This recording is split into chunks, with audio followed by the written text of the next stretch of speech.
Movies go through countless rounds of edits and pass through various hands before getting released to the public. However, there still seem to be blatant blunders in almost every feature film. The good thing is, movie mistakes are, for the most part, undetected by the audience, who are too caught up in the storytelling to notice the little details. But some dedicated fans love spotting time inaccuracies or strayed camera crews that appear in lots of movies. However, more often than not, some mistakes are obvious. Viewers couldn't help but wonder how they passed through the editing process. It's the editor's job to make sure that what's outside of each shot stays there. But they are humans as well, and that means from time to time, they too make or miss a mistake. Though Disney and Marvel have done an excellent job overall, you don't build a billion-dollar franchise without making a few mistakes along the way. With such a myriad of characters being created, lines being delivered, stunts, explosions, and dozens of hours of the finished film, there are bound to be errors that occasionally slip into the final product. So, here are the 10 biggest movie mistakes the MCU has made so far.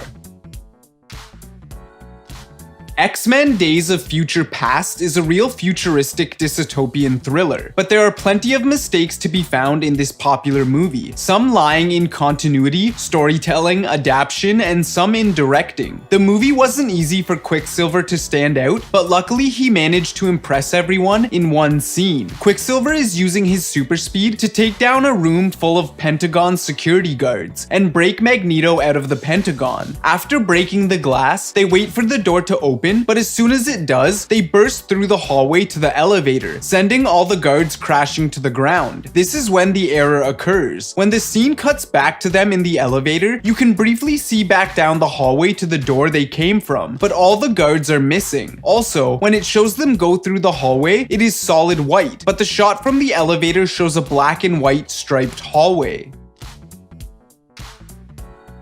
Everyone who loves the MCU movies would agree that Deadpool was a hilarious movie, so naturally many viewers focused on the jokes, rather than on mistakes. One of the few errors happened when Colossus tried to forcefully recruit Deadpool to the X-Men. In the attempt, he handcuffs them both from left hand to left hand. To escape his fate, Deadpool takes the extreme action of cutting off his hand, causing him to plummet from the bridge. There's only one problem though. As he tumbles to the road, it can be seen that his right hand is missing, rather than his left. Spider-Man had long been a missed character in the MCU until he finally arrived on the scene when he briefly participated in Captain America: Civil War. Since then, the Crime Stopper from Queens has earned his own solo movies and played an important part in Infinity War. A glaring mistake that all Marvel fans spotted was actually the timeline clanger introduced in Spider-Man: Homecoming. Though the MCU tends to follow a real-life timeline that occurs at or near the time each movie is released, here that wasn't actually the case. At the beginning of Spider-Man: Homecoming, Peter Parker is making a vlog about his time with the Avengers. It's a flashback to the aftermath of the Battle of New York, which is supposed to take place in 2012. It then claims to jump forward 8 years, which would put the rest of the movie in 2020. This throws it off from the rest of the movies and has even been confirmed by the Russo brothers themselves to be a mistake. We have already seen in the Guardians of the Galaxy with Quill's cassette deck that even films as good as these aren't impervious to errors. In Guardians of the Galaxy Volume 2 though, the error is a bit less obvious. The second installment of the franchise opens with a little backstory on the relationship of Peter Quill's parents, with the movie showing Ego and Meredith Quill cavorting through the Missouri countryside. Ego and Star-Lord's mother walk down into the woods behind the Dairy Queen. Currently, she is wearing fur-topped boots. However, a moment later she's shown next to the strange glowing plant in sandals. While the change is subtle, it's a mistake that the MCU, the planter of so many minute details, can't expect to go unnoticed. About an hour and a half into the Iron Man 3 movie, one of the most audacious attacks in the franchise occurs, when one of the extremist powered bad guys uses the Iron Patriot suit to attack Air Force One, the US president's airplane. His bodyguards open fire, which is an extremely stupid thing to do in a flying pressurized metal tube a mile above the ground. Hails of bullets are shot at Air Force One, his official dedicated jet airplane, and in the chaos, some of the gunfire shatters the vehicle's windows. Though in the movie, the bullet puts a hole in one of the windows after ricocheting off of the Iron Patriot armor, which is not possible in real life because Air Force One has bulletproof glass windows to protect the president from the danger. Guardians of the Galaxy was loaded with laughs, many of which traced their way back to Peter Quill's Earth origins. One of the most unique and charming things about the series is its late 60s, early 70s soundtrack. Those retro-looking cassette tapes are all Peter Quill has left to remember his mother by. She presumably made them both for her son sometime before she became bedridden with brain cancer in 1988. However, Star-Lord's cassette is a TDK Type 2 CDing 2 tape, a model that didn't come out until 1993. So either Meredith Quill got her hands on a mixtape from the future, or it simply was a mistake neither the editors managed to notice. Also, if you buy the awesome mixtape in real life, some fans have found that the music is mixed up. Some songs, such as Come a Little Bit Closer, that were played in the Guardians of the Galaxy Volume 1 are on the Awesome Mix Volume 2 and vice versa.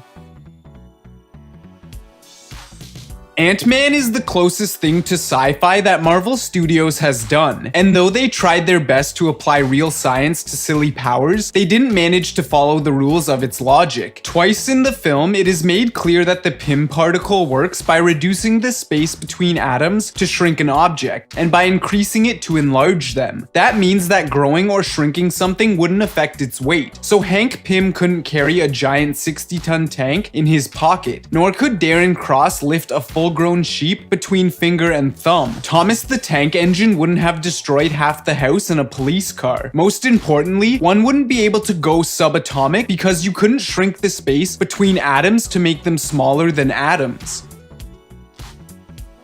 Doctor Strange was a fun film and served its purpose in bringing magic to the MCU. It had a fair few mistakes though. The early sequences of the movie exhibit the future master of the mystic arts as a top-of-the-line surgeon, strutting around the operating room like he knows his stuff. However, in the first scene when Doctor Strange is preparing for surgery, he uses improper surgical gowning techniques, breaking aseptic protocols. Strange puts on a mask after washing his hands, contaminating his clean hands by bringing them in proximity to the non-sterile environment of his face. Surgical masks must be worn before the full washing of hands. Another error is that he inserted his hands through his gown to don gloves. Hands must never leave the sleeves, and gloves must be put on with the sleeves still covering.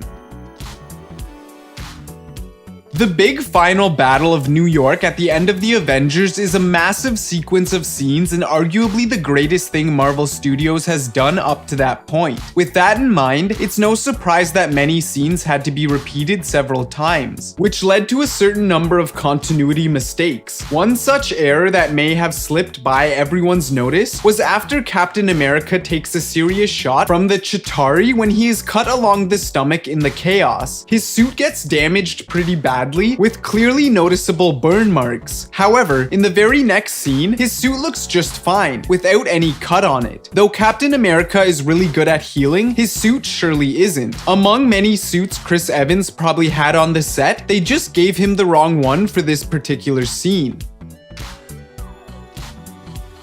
Natasha Romanoff, aka the Black Widow, is a deadly weapon. Her fists are deadly, her throws are deadly, her legs are deadly, but apparently even her hair is deadly. She is as impressive a spy and assassin as ever walked the planet, and she's demonstrated those talents on more than one occasion. When Black Widow arrives on the first Avenger movie, she's tied to a chair, surrounded by a bunch of baddies who by their own calculations are in total control of the situation, except of course they're not. When she learns of what has befallen her friend Clint Barton, she decides to make her escape. However, at one point in the struggle, she literally beats one of the bullies with her hair. In a movie that looks like it was probably supposed to be a headbutt to the face, Black Widow's supercharged locks gently brush her opponent's face, only to send him reeling backwards. Thank you for checking this video out, and don't forget to smash that like button and also subscribe for new videos every day. Turn that bell notification on and comment down below that you subscribed, and we'll make sure to reply and thank as many of you as we possibly can. Once again, thank you for watching and see you next time.